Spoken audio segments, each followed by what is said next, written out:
Monsieur le Premier ministre, bonjour. Et merci à vous pour cette possibilité que vous m'avez donnée de venir ici. Vous êtes, Monsieur le Premier ministre, le représentant du Kosovo, un des grands pays de migration vers la Suisse. On va parler de ça, de liens entre la Suisse et le Kosovo. La Suisse a beaucoup fait pour l'indépendance du Kosovo. Est-ce qu'il en reste quelque chose, une reconnaissance ? Je suis reconnaissant au nom du Kosovo. Je remercie le peuple et la nation suisse pour nous avoir accueillis un moment difficile avec la Serbie. Beaucoup de Kosovars sont intégrés en Suisse et aujourd'hui, les rapports avec la Suisse sont excellents. Micheline Calmiret, on dit que pour les Kosovars, c'est à peu près comme Bill Clinton, hein, c'est vraiment les personnalités que les Kosovars aiment, c'est à ce point-là. Il y a un respect énorme envers Calmiret. Tous les Kosovars soutiennent Calmiret, le soutien effectivement qu'elle a eu par rapport à la Kosovo.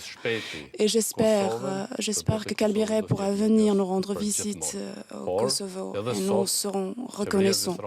Le lien entre les deux pays est surtout migratoire, hein. Les chiffres sont discutés, mais il y a à peu près 200 000 Kosovars en Suisse. C'est à peu près un Kosovar sur 10, c'est ça la proportion ? Il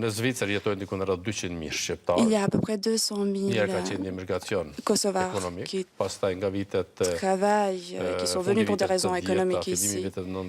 Au début des années 90, beaucoup de Kosovars ont été déportés à cause des rapports avec la Serbie. Et c'est tout à fait vrai, qui représente une majorité des émigrants en Suisse. Mais il y en a beaucoup qui sont rentrés au Kosovo et il y en a une partie aussi qui s'est bien intégrée en Suisse, ce qui représente pour nous aujourd'hui un résultat positif.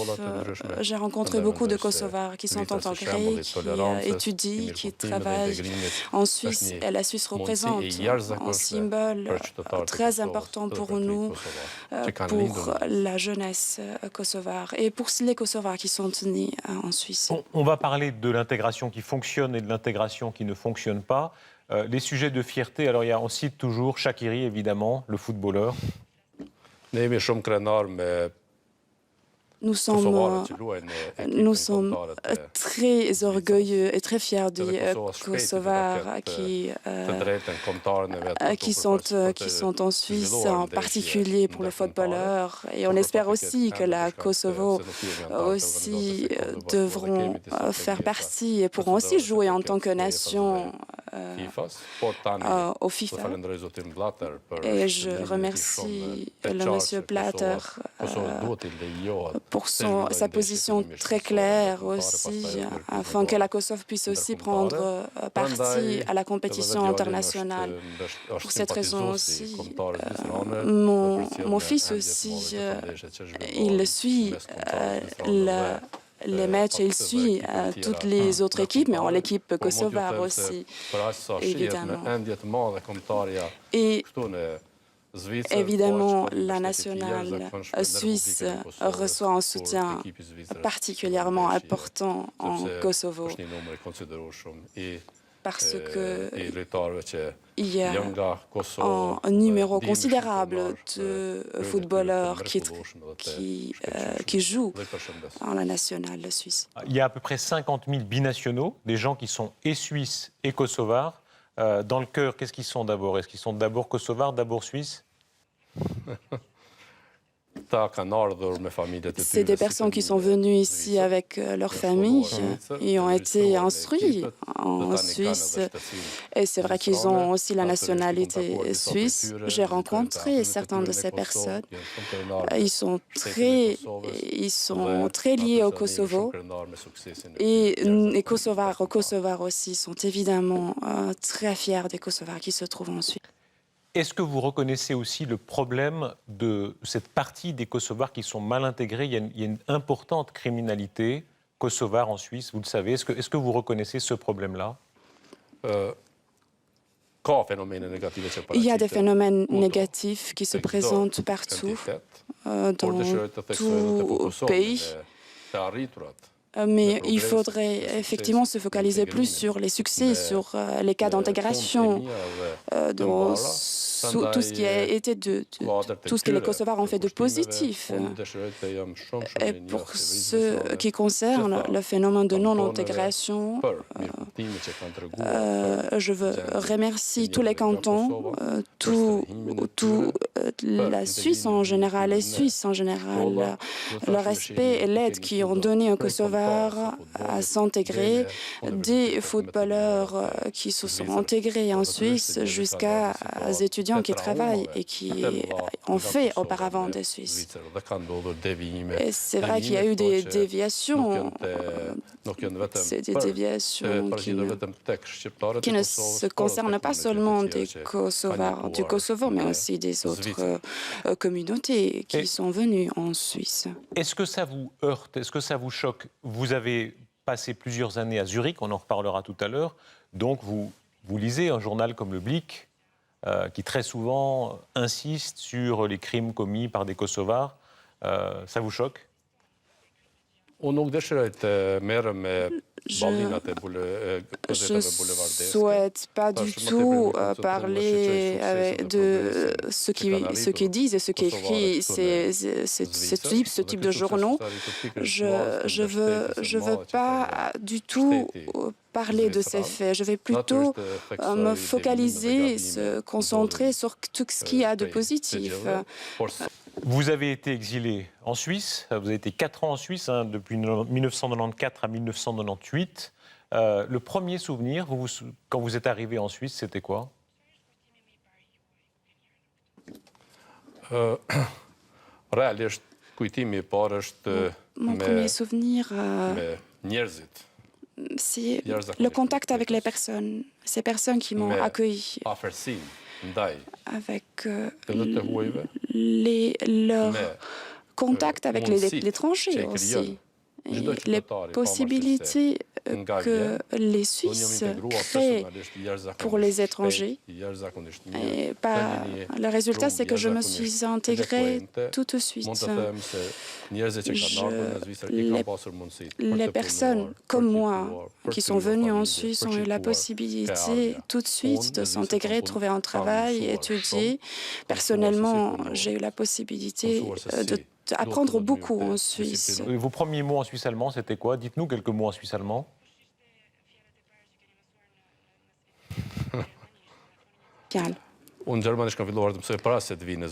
J'ai commencé à apprendre l'allemand avant de venir en Suisse, comme par exemple le bonjour. Donc, j'ai appris l'allemand à Vienne. J'avais 4 frères qui étaient à Vienne.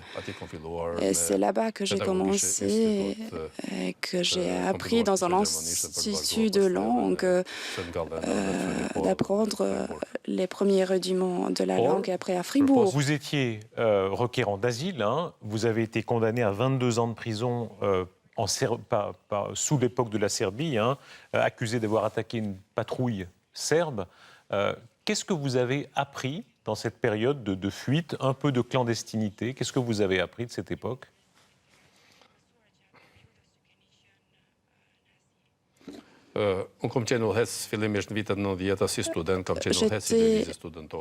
J'étais chef de mouvement indépendant et studiantine contre les Serbes au Kosovo. En 1993, j'étais jugée par contumace par la Serbie. J'ai obtenu très rapidement l'asile politique. J'ai continué mes engagements académiques et universitaires en Suisse. Entre-temps, j'ai appris comment bien travailler. J'ai appris le modèle du travail de l'Occident, j'ai appris comment être dédié à ma cause, à tout ce qui est l'autonomie du Kosovo. Je ne suis pas venu en Suisse pour y vivre pour toujours, mais je suis venu ici pour retrouver mes énergies, pour retourner à Kosovo aussi et pour rendre indépendant mon État. On dit que votre surnom était le serpent. Ça montre que vous n'étiez pas un tendre. Hein. Pour mener la bataille que vous avez menée, il fallait une certaine dureté.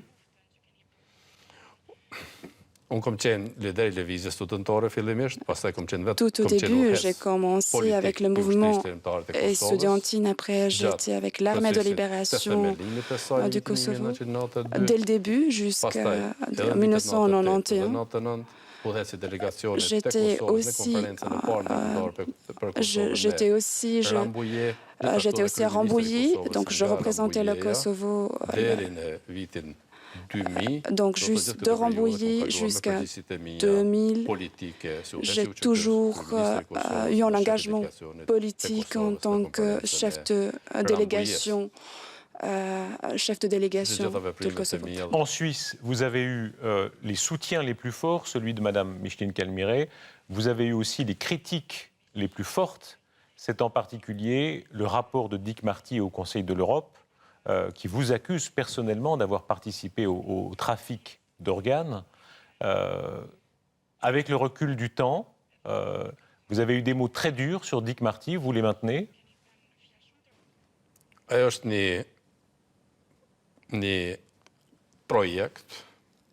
il s'agit d'un projet. C'est un pamphlet. C'est un pamphlet politique. Qui ont des motivations politiques pour détruire le peuple kosovar. Dick Marty, on connaît qu'il est vraiment contre la cause kosovare. Il a toujours exprimé de manière publique son mépris et surtout son attitude belligérante envers le Kosovo. Son rapport est motivé, je souligne, par des motivations politiques. C'est un rapport de science-fiction. Pour cette raison, je me sens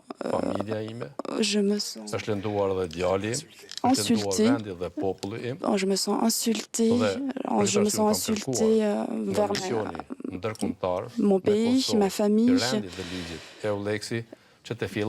Donc, je demande à Rewolex, aux partenaires internationaux aussi, de façon à ce qu'on puisse comprendre s'il y a une fond de vérité dans ce rapport.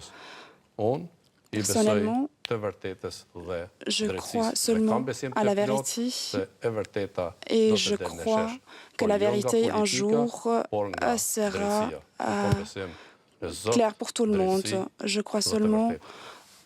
Chacun peut se faire son opinion sur l'affaire de cette maison jaune où des organes de prisonniers serbes auraient été prélevés, envoyés ensuite par avion. Quel que soit le fond de l'affaire, la haine est montée à un point extrême entre les Kosovars et les Serbes, entre les Albanais du Kosovo et les Serbes. Cette haine, elle est toujours là.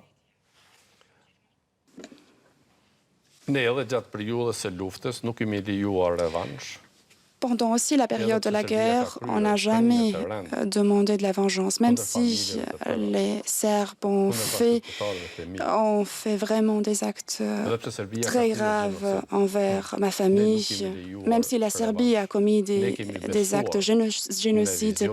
Monsieur le Premier ministre, pardon, est-ce que vous admettez quand même que la haine était dans les deux côtés, ce que tout le monde peut comprendre, comme il y a eu la haine entre les Allemands et les Français en d'autres temps, la haine était des deux côtés?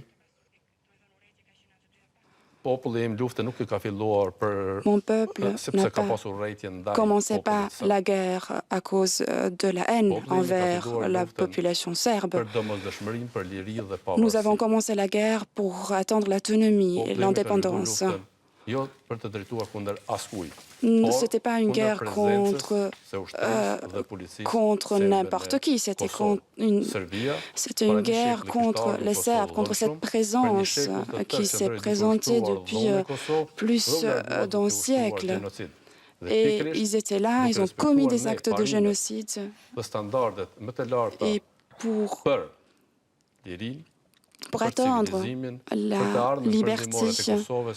Vous êtes invité à Genève par le cercle diplomatique de Genève, mais on le rappelait, vous avez vécu ici, vous avez été réfugié ici en Suisse. Il y a une tradition d'accueil des opposants en Suisse. En d'autres temps, c'était Lénine et toutes sortes d'opposants. C'est important, ça, pour vous, que la Suisse puisse rester une sorte de base arrière pour tous les exilés? Tous les Kosovars font le possible pour pouvoir trouver un refuge. J'appartiens à la toute dernière génération de Kosovars qui ont été persécutés pour des raisons politiques. Et tous ces Kosovars, effectivement, ont pu, où ils étaient, effectivement, aider à l'indépendance kosovare. Mais c'est surtout, évidemment, ma génération, cette toute dernière génération qui a donné, qui a fait le possible, cette diaspora qui a fait le possible pour pouvoir permettre au Kosovo d'atteindre l'indépendance. Mais la plupart des Kosovars qui ont soutenu l'armée de libération kosovare se trouvent au Kosovo. Monsieur le Premier ministre, le Kosovo n'a pas toujours une bonne image à l'étranger. Beaucoup de corruption, beaucoup de criminalité, souvent des trafics de drogue qui existent au Kosovo. Vous-même, vous avez été accusé, on le rappelait tout à l'heure, très durement dans l'affaire des trafics d'organes. Quand vous êtes dans les cénacles internationaux, le contre-argument, c'est quoi pour dire que le Kosovo, ça n'est pas seulement ça? Vous dites quoi?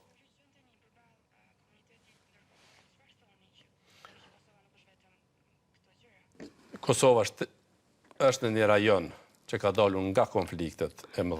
se trouve dans une région de conflit, en partant de Croatie, de la Bosnie, les crises en Serbie, en Monténégro, en Macédoine, aussi la crise en Albanie en 1991. Donc, le Kosovo au milieu dans ce climat, dans son environnement de crise dans le Balkan, il a pourtant marqué des gros progrès. Hashim Thaçi, la guerre du Kosovo, comme la guerre de Yougoslavie, elle a marqué tous les esprits. On a vu à 2 heures d'avion de la Suisse la violence, la haine qui pouvait exister entre communautés. Tout le monde sait bien qu'il n'y a pas eu les gentils et les méchants. Il y a eu beaucoup de violence des deux côtés. Est-ce que le pardon est possible? Est-ce qu'on peut pardonner? Je ne veux pas qu'il y ait des actes de vengeance. Je ne veux pas que les Kosovars soient victimes de leur passé. Je suis le Premier ministre de la République du Kosovo. Auparavant, j'étais à la tête du mouvement de libération du Kosovo. Et actuellement, mon travail, c'est d'attendre la paix. Et surtout, je sais que les Kosovars ont des sentiments qui sont liés au passé. Et mes agissements, mes actes, effectivement, ne sont pas toujours bien accueillis par les Kosovars. Donc, je veux qu'il y ait de la paix entre Kosovars et Serbie, mais je veux que la paix puisse trouver sa place au Balkan. Un mot de conclusion, en français ou en suisse allemand, comme vous voulez. Vous avez vécu 4 ans à Zurich, alors en suisse allemand, si vous voulez, en zurichois. Vous avez appris le zurichois quand même.